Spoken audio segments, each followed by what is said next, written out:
suppose you were put in front of a firing squad of 100 trained marksmen, and you're blindfolded. You hear the command, ready, aim, fire. You hear the guns go off, and then you realize you're not dead. You survived. The very fact that you survived, would that explain why all the marksmen missed? So at the beginning, you were talking about how the universe is constant with the gravity constant and stuff like that, and how we can, if that was just slightly off, we wouldn't exist. Mm-hmm. I have to ask, how is this argument not fall under survival bias? Well, if you mean the reason that it's 1 in 10 to the 40th power is because we have to be here to observe it. If it wasn't 1 in 10 to the 40th power, we wouldn't be here to observe it. Is that kind of what you're saying?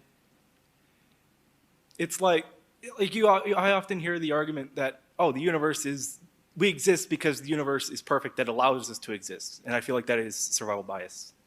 What do you mean by survival bias? I'm trying to figure out what that means. So survival bias, it's kind of like when you hear older people say oh, I drink from the garden hose and I'm fine. People don't need to worry about it. You're not going to get sick. But then, little Billy got *𝗦𝗨𝗕𝗦𝗧 disease back in the Kennedy administration. Mm-hmm. And so, he's not around to testify to that statement. So I feel like that's kind of the same thing. Of course, we can say the universe is perfect for us because we're here. If we didn't exist, we couldn't argue that it wasn't. Of course, we couldn't argue, but then there would be no way of saying the universe was fine-tuned. Look, there's 2 aspects of the fine-tuning, or maybe 3, actually.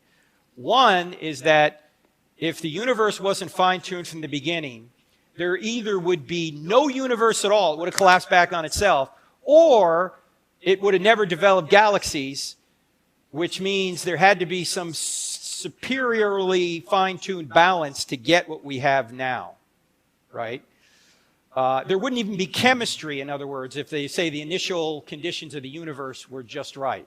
So it's not just an argument for survivors, it's an argument for there to be any universe at all. But let me give you an illustration that philosopher John Leslie used about this. He said, suppose you were put in front of a firing squad of 100 trained marksmen, and you're blindfolded, you hear the command, ready, aim, fire, you hear the guns go off, and then you realize you're not dead.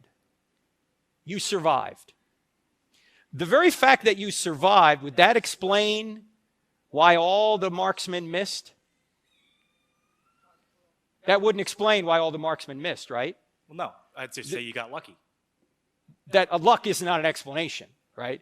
You would have to say, okay, this thing was rigged. They all had blanks in their guns, or they all fired away from me on purpose. You wouldn't say that because I'm still alive, that explains why I'm still alive. It's the same thing true with the fine-tuning. Because we're alive, that doesn't explain why we're alive. Of course, we have to be alive to explain it, but the fact that we're alive doesn't explain why we're alive. Just like the survivor, you being a survivor of a firing squad, because you're alive doesn't explain why you're alive. You then have to ask around and figure out why are you still alive. Does that make sense? It's interesting. I'll think about it. Okay, good. That's all I ask. Thank you.